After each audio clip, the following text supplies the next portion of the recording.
The American parasite. No one thought it could happen in North America.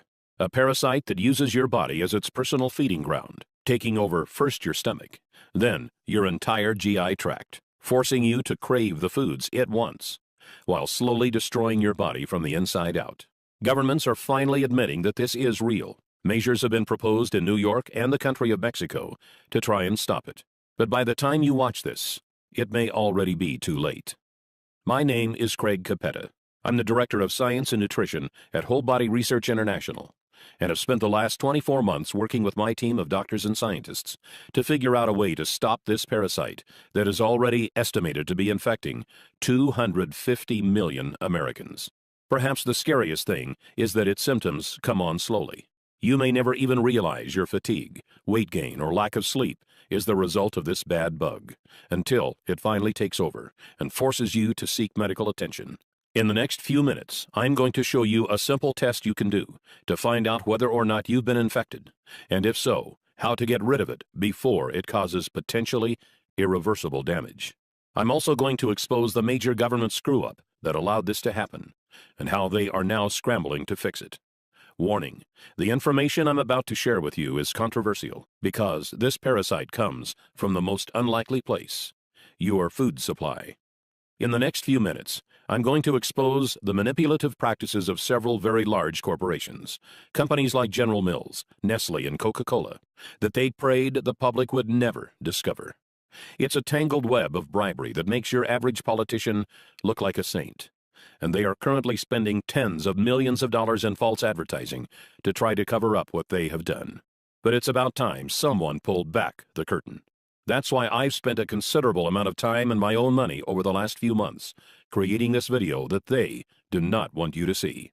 So if you're serious about the health of your family, turn off your cell phone, take a seat, and make sure you watch every word of this presentation. What you are about to see and hear may shock you, but it may also save your life. Let's get started. The year was 1950. The death rate by heart disease in America had jumped to an astonishing 30%. Only far back as the 1900s, it was 10%. In just 50 years, deadly heart attacks had increased by a factor of 3 times. People were dropping dead at an alarming rate, and no one could figure out why. Then, on September 24, 1955, America's own president, Dwight D. Eisenhower, suffered a heart attack, sending the entire nation into a panic. The crisis was now real. On Monday, September 26th, the Dow Jones plunged 6.5%. The total paper loss of the day was $14 billion, the largest ever, including that of the Great Depression. President Eisenhower would not walk again until October 25th, and would not return to the White House until November 11th, nearly 6 weeks later. By this time, the fear of heart attacks was on everyone's mind. Enter government researcher Ansel Keys. Mr. Keys was a Harvard-educated scientist who had helped design rations for the U.S. Army during World War II. Mr. Keys set out to discover why Americans had the highest rate of heart attacks out of any of the first world countries. In what would later become known as the 7-country study, Mr. Keys discovered that Mediterranean nations had the lowest heart attack rates in the world. Their diet also contained the lowest amount of fat. He concluded the American high-fat diet was to blame for our heart attack problem. Correct or not, finally, the public had an answer. In 1956, representatives of the American Heart Association appeared on television to inform the public that a diet which included fats, such as butter and lard, and fatty foods, such as eggs and beef, would directly lead to deadly coronary heart disease. The government's own health officials began recommending people adopt a low-fat diet to protect themselves and their families. Brochures on how to eat low-fat were passed out in schools. No one wanted to suffer the same fate as the president, or worse, drop dead. Most were fine with Mr. Keys' reasoning. He became a celebrated hero and was even put on the cover of Time magazine, though he himself would many years later change his own opinion on the matter. For the time, a low-fat diet was universally accepted as the only surefire heart attack fix. Yet there was one sector that wasn't happy with this, and that was the big food conglomerates. You see, previous to Keys' findings, their favorite way to flavor their foods was by adding more fat. Food scientists had discovered that fat was a flavor carrier. It could deliver taste and odor compounds from different parts of food, and provided texture and mouthfeel that made food taste better. Without fat, food tasted like cardboard. But now, the public was demanding their foods be low-fat. Processed and canned foods began to go uneaten as people turned to more natural, lower-fat alternatives. If it didn't say low-fat on the label, people stopped buying it. The conglomerates scrambled to find new recipes that would allow them to call their products low-fat, yet still taste good. Food scientists were called in by the dozens, and finally they discovered something even better. You see, unlike fat, this new flavor additive was actually addicting. It goes by many different names, but you may know it best as refined sugar. Did the food industry know it was dangerous? Even many doctors of the 1950s would argue they certainly did. As far back as 1808, studies had been done proving sugar was not only unhealthy, but actually toxic. Believe it or not, sugar manufacturers were pulling PR stunts back then, as they do today. In 1808, the Committee of West India, a large sugar conglomerate of the time, appeared before the British House of Commons to offer a prize of 25 guineas, about $1,000 in today's coin, to anyone who could show an experiment that proved sugar was good for feeding and fattening cows, hogs, and sheep. Food for animals has always been expensive. Sugar was extremely cheap, so many farmers took on the challenge, hoping for good results. The 25 guineas would be just a bonus to the new, cheaper food supply. But as you may have guessed, the attempts were a disaster. Many resulted in the death of livestock. One member of Parliament, John Kirwan, took on the challenge himself, trying to feed sugar and molasses to his calves. After the experiment of this well-known, highly ranked politician failed, the Committee of West India gave up. Then, in 1816, the well-known French physiologist F. Magendie did an experiment of his own involving dogs. He determined that dogs fed with water containing sugar and olive oil wasted away and died faster than dogs fed with water alone. This showed sugar not only had no nutritional value, but actually caused negative effects. This shut the sugar manufacturers up, but just for the time being. Flashback to 1957. Fat was out. The food industry had found foods packaged with sugar were winning every taste test. But would the public buy it? As recently as the 1930s, Dr. Weston A. Price, a research dentist from Ohio, had traveled around the world observing different cultures and their diets. In 1939, he published a paper that revealed in horrifying detail what had happened to the teeth and health of those in cultures who had incorporated refined sugars into their food supply. Sugar still had a bad name. The conglomerates would need to make a move. Later, in 1957, noted Professor E.V. McCollum, who is often referred to as America's top nutritionist of the day, published a book called A History of Nutrition. In it, he argued that despite there being dozens of experiments done since the 1800s, proving sugar was bad for human consumption, those experiments were all flawed due to human error. This book was published and marketed with the same ferocity you see with bestsellers today. But where did it come from? No scientist has his own money to publish a book on such a grand scale. And let's face it, A History of Nutrition? It's not a title that will make a book fly off the shelves. A look inside the book revealed it was published and marketed by a company called the Nutrition Foundation, Incorporated. Who was the Nutrition Foundation? I'm glad you asked. It happened to be a front organization for the leading sugar conglomerates of the time, including the American Sugar Refining Company, Coca-Cola, Pepsi-Cola, Curtis Candy Company, General Foods, General Mills, Nestle, Pet Milk Company, and Sunshine Biscuits, about 45 companies in all. And did the Americans buy it? Oh boy, did they ever. Sales of processed foods skyrocketed. All they had to do was put low fat on the label, then dump in a bunch of refined sugar, and it would sell like crazy. A 2012 study by Dr. Robert Lustig of the University of California, San Francisco, revealed that sugar is just as addictive to the human brain as cocaine, setting off the same dopamine triggers and forcing us to crave more and more of it. So it was only natural that humans would begin to consume the new sugared products at a feverish rate. The food conglomerates responded to the increasing sales by using even more sugar. It began to find its way into foods you would never expect, like hot dogs, yogurt, spaghetti, and breads. As the decades passed, obstacles would spring up, but each time, the conglomerates had an answer.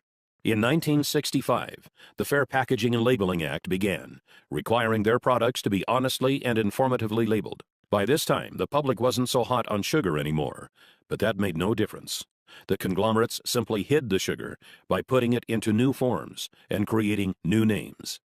This way, people wouldn't see the word sugar on the food label, but it could still be hiding inside. Some names sugar goes by are agave nectar, brown rice syrup, high fructose corn syrup, dextrose, evaporated cane juice, glucose, lactose, malt syrup, molasses, sucrose. Another classic example is when the sugar pushers began putting the word natural into all of their advertising. Made from natural ingredients became their slogan, but all refined sugars are made from natural ingredients. So is cocaine and heroin. During the 1970s, armed with new studies showing the dangers of refined sugars and exposing them in all of their forms, the American public began to wake up. For the first time since the 50s, sales of certain high-sugar foods slowed down. But the conglomerates had prepared for this and had been hard at work developing yet another weapon of their own: artificial sweeteners. Perhaps the most notorious of these was aspartame, more commonly known as Equal or NutraSweet. The story of how it became approved by the FDA is startling. By this time, the diet craze was in full swing, and the diet food market was a billion-dollar industry. It was banned in 1973, and another artificial sweetener, cyclamate, had recently been banned when it was found to cause tumors in tests done on animals. Aspartame was initially also rejected by the FDA, but its developer, G.D. Searle, was not having it. Searle presented the FDA 100 different studies that showed it was harmless, studies G.D. Searle had funded themselves. Why not? They knew if they could get it approved, they would make billions. But despite what their studies said, every time an independent study was done, it was found to be dangerous for human consumption. For the first time in history, the FDA sought criminal investigation into a food manufacturer for misrepresenting the safety tests of a product. What the investigation revealed was shocking. Deceased lab animals from the tests were not autopsied for months or even years after their deaths, so that rotting would render any tumor data inaccurate. Other animals were found to have tumors cut out and thrown away. Then the animals with the removed tumors were labeled as normal. Obvious tumors were labeled as normal swelling. The FDA easily ruled that aspartame would not receive final approval. But what would follow was a set of dirty political tricks that must have made Abraham Lincoln roll over in his grave. G.D. Searle first arranged to actually hire the U.S. attorney who was leading the investigation. Samuel Skinner first resigned from the U.S. Attorney's Office, stalling the investigation, then went to work for Searle. Later that year, Donald Rumsfeld was hired on as CEO of Searle. Yes, the same Donald Rumsfeld that was Secretary of Defense during the Bush administration. He appointed several political buddies to top management positions and proclaimed he would get aspartame approved within 1 year. At the time, Reagan had just been elected, and Rumsfeld was part of Ronald Reagan's transition team, who was in charge of choosing a new FDA commissioner. They appointed a man named Arthur Hall Hayes, Jr. One of Arthur Hayes' first acts as FDA commissioner was to appoint a 5-person panel to review the final decision to reject aspartame. 3 of the 5 panel members still voted not to approve it, citing the animal tumors as a big concern. So what did Hayes do? Simple. He appointed a 6th member to tie the vote at 3-3. Then Hayes, a man who knew nothing of food additives, decided he as a commissioner should get a vote also. He then cast the deciding vote himself, in favor of approval. Shortly after this scheme, Hayes resigned from his position as FDA commissioner, after which he was hired by Searle for a position paying hundreds of thousands of dollars a year. I know this sounds like a tale from a political horror movie, but sadly, it is 100% true. After all was said and done, aspartame was approved. Coca-Cola began using it to make Diet Coke, which they then marketed as a weight loss drink. In that first year alone, the FDA received over 600 consumer complaints reporting headaches, dizziness, and other strange reactions to this new, foreign substance our bodies were never designed to handle. But the food conglomerates had won. And since then, over the last 30 years, more and more of these refined sugars, artificial sweeteners, preservatives, and other unnatural elements have infiltrated our food supply, creating essentially a new diet, without ever giving us a choice. The year now is 2013. Governments have finally wised up and are now backtracking, trying to clean up this mess. In March of 2013, New York Mayor Michael Bloomberg fought to lower sugar and sweetener consumption in his city by banning regular and diet sodas over 16 ounces. This September, Paul van der Velpen, the head of Amsterdam's health service, spoke out to call sugar an addictive drug that should be tightly regulated. And just last month, the country of Mexico made motions to put large taxes on sodas, just like the American government did with cigarettes. But like cigarettes, these dangerous additives have now become what feels like a permanent part of our society. So, what is the result of all this? What do these unnatural things actually do once we put them in bodies? Why did the dogs in F. Magendie's study die faster when sugar was added to their diets? Why are more people getting sick than ever before? Why are more people suffering from obesity than ever before? And why is cancer predicted to soar by 50% by the year 2020? The answer may frighten you, as it did me. Doctors are now saying it could be the widest spread health hazard to hit North America since cigarettes, polio, HIV, or hepatitis. In our lifetimes, this one thing will affect more Americans than all four of these combined. In 2005, molecular biologists at Rice University estimated it was already affecting 70% of the American population. What is it?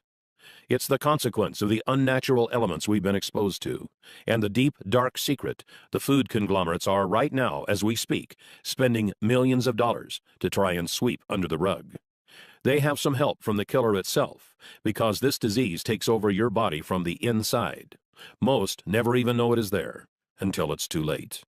Its name is Candida, otherwise known as the American parasite. Candida is a type of fungi, a single-celled member of the yeast family. Where did it come from? Was it carried over on a boat from Africa? Or did it come from livestock? Actually, no. Candida is a natural resident of your digestive tract, along with 25 trillion other bacteria, some good and some bad.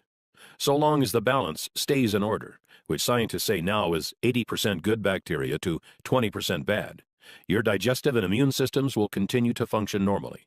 But here's where the problem starts. Candida is a member of the yeast family. And do you know what yeast likes to eat? You guessed it. Refined sugars, artificial sweeteners, and preservatives. All of the things that have been added to our food supply in just the last 50 or so years. Maybe you did the experiment back in science class, where you put yeast on a petri dish and fed it sugar to get it to grow. That's what's happening in your stomach right now. Let's take a look at that picture again. These are actual Candida albicans growing in a petri dish. When you feed the Candida, it starts to breed, faster and faster and faster. Soon it has outnumbered the good bacteria in your stomach. Then it makes its way into your upper and lower intestine and throughout your entire GI tract. Before long, it begins to expand into other parts of your body, resulting in serious medical problems that can cripple your ability to enjoy a happy life. Fatigue, weight gain, sleeplessness, bloating and gas, irritable bowel syndrome, constipation, skin problems, fungal infections. These are just the start of the havoc Candida can wreak onto your body. If you're suffering from any one of these symptoms, it's very likely this parasite is to blame. When you take antibiotics, Candida growth accelerates even faster, as antibiotics kill off many of the good bacteria that would otherwise keep it in check. It's because of all this, doctors estimate that currently, at the time this video was being produced, in the fourth quarter of 2013, 80% of all Americans suffer from some degree of Candida overgrowth.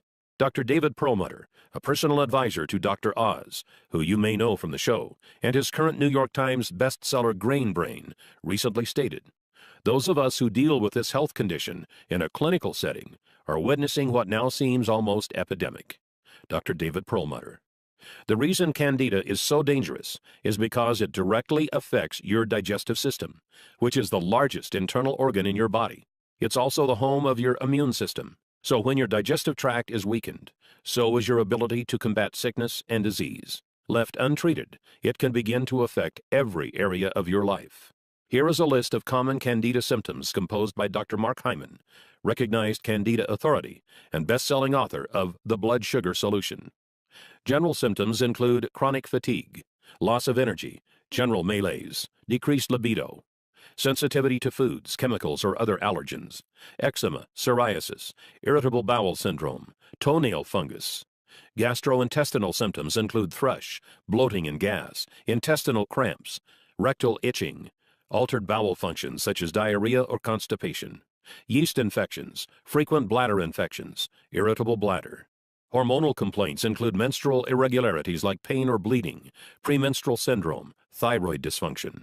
Nervous system complaints include depression, irritability, inability to concentrate. Immune system complaints include allergies, chemical sensitivities, low immune function.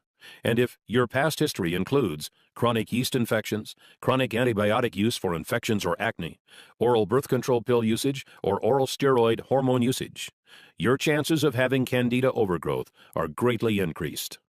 One of the scariest things about candida is the way it begins to reprogram you to crave more of the foods it wants. It hijacks taste buds, brain chemistry, and hormones to make you want foods that make it grow faster and mess you up even more. Breads, sugars, refined carbs, sodas, fried foods, carb-heavy foods like pizza and pasta, and of course, desserts and sweets. Do you often find yourself craving these things? If so, it's probably not because you're a naturally unhealthy eater, but because the bad bacteria has taken over. It's like they're down there in your stomach yelling, "Feed me!" forcing you to want foods that worsen your condition, make you gain weight, and make it literally painful for you to go on a diet that doesn't include them. Candida has also been linked to many studies showing it could be the #1 cause of obesity.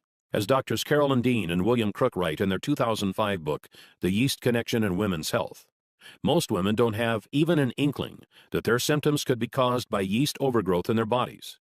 The number of women suffering in silence, not even knowing what is really wrong, and blaming themselves for failing is, I believe, literally numbered in the millions. Millions of women who can't lose weight and have no idea why. The same holds true for men.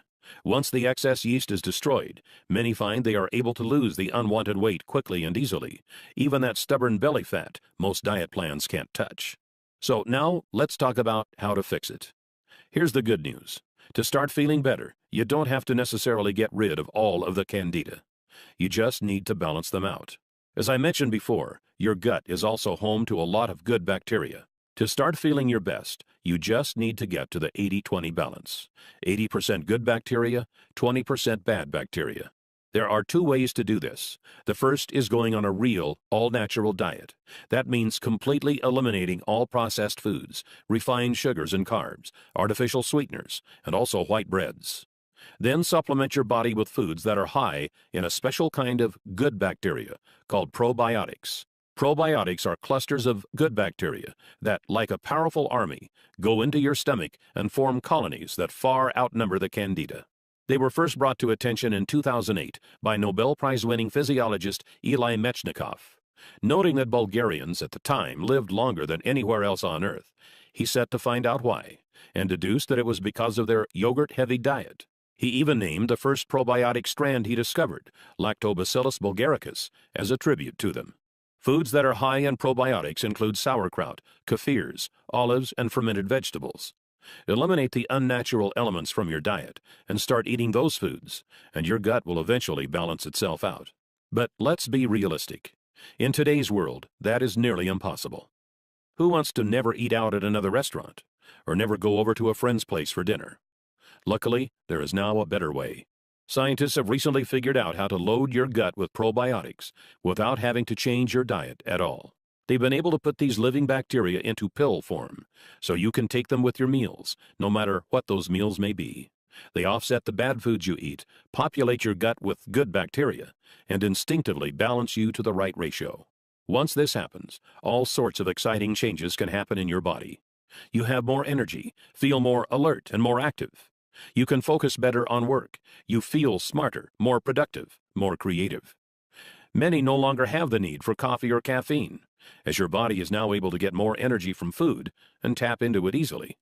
Dr. Alan Walker, professor of nutrition and pediatrics at Harvard Medical School, recently stated, "Evidence from clinical research demonstrates that adding good bacteria to the diet promotes a healthy digestive and immune system.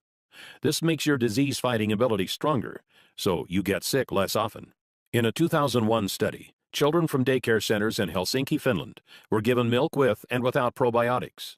Those who drank the probiotic-enhanced milk were 17% less likely to get a respiratory infection and 16% less likely to call in sick because of illness. Harvard Medical School has also recently gone on record to proclaim probiotics' effectiveness at preventing vaginal yeast infections, as well as antibiotic-induced diarrhea. Dr. Michael F. Roizen, New York Times best-selling author and chief wellness officer at the Cleveland Clinic, recently said, "Taking probiotics is a habit that can really benefit the digestive system, which is intricately connected to our overall health."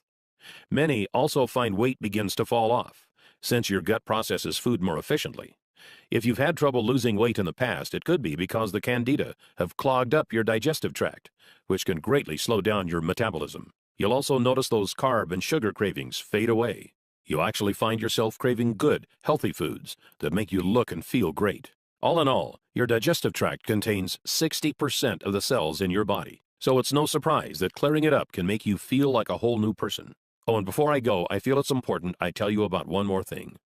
It's important we talk about the costs of not taking care of your gut, because this is not a problem that fixes itself. If you are currently suffering from fatigue, irritable bowel syndrome, skin rashes, reduced sex drive, low energy, obesity, or lack of sleep, then chances are you are one of the 80% of Americans who has some form of candida overgrowth. Unless you are willing to make an immediate, drastic change to your diet, symptoms will only worsen for you as the bad bacteria continues to grow. Think of it this way. Imagine if all of a sudden you decided to never brush your teeth ever again. The plaque buildup that would form is not unlike what goes on in your gut when it's untreated. Sure, you'll be fine for a while, but eventually you'll begin to get cavities and mouth rot, and then you lose your teeth, and you are out of luck. It's very likely the exact same thing is going on in your gut right now.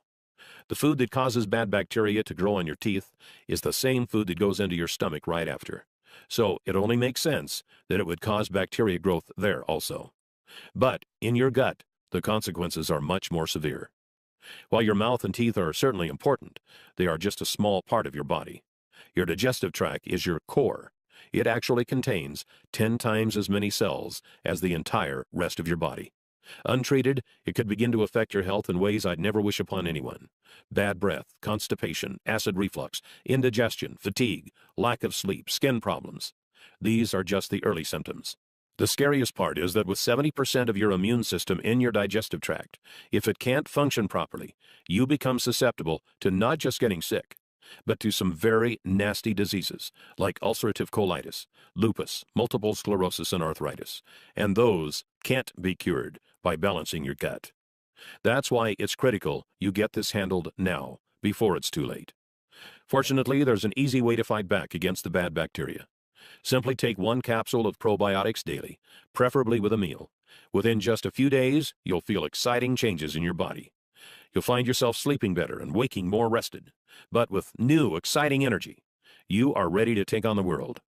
You are no longer tired after meals and no longer find yourself craving bad foods. But when you do cheat once in a while with pizza or ice cream, you still feel great knowing it's not going to go straight to your hips.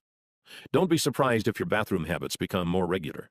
Since you are no longer a slave to your gut, multiple trips to the toilet are a thing of the past. Weight may also begin to fall off, as your body is now a food-burning machine, no longer a fat and sugar storage hub. You'll probably also discover you no longer find yourself needing caffeine, carbs, or sugar. Many claim their sex drive goes up as your body feels younger, sexier, and more vibrant.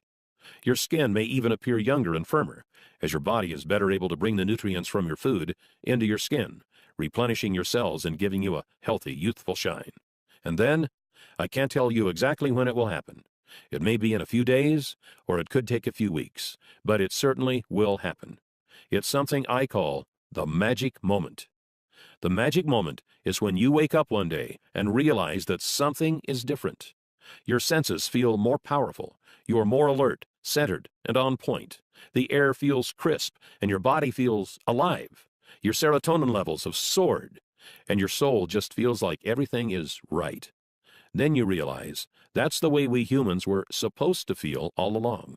And now that your body is running like a finely tuned machine, you know that you always will feel this incredible. It's a feeling you can't really put a price on. Our health is our most precious asset. Without it, we can't fully enjoy anything else.